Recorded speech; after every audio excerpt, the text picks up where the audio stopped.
We're here in Kavanaugh Bay with the Kodiak 100 just sitting behind me.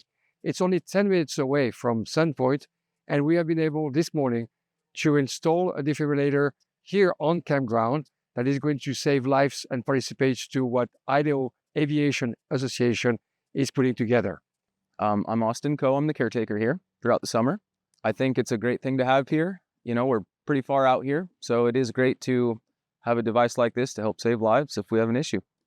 I'm Don McIntosh. I'm the District 1 Director here for North Idaho for the Idaho Aviation Association, and I'm also an RAF member. We went over in this Kodiak. They flew us over to Kavanaugh Bay, and we installed the defibrillator there, and then took off for Smiley Creek. From there, we went to Johnson Creek, and then also Big Creek, and got one installed. This is what DAER is all about. We care for those that cares about aviation. So thank you very much for this opportunity to help you. And we're looking forward to continuing our partnership here in Idaho.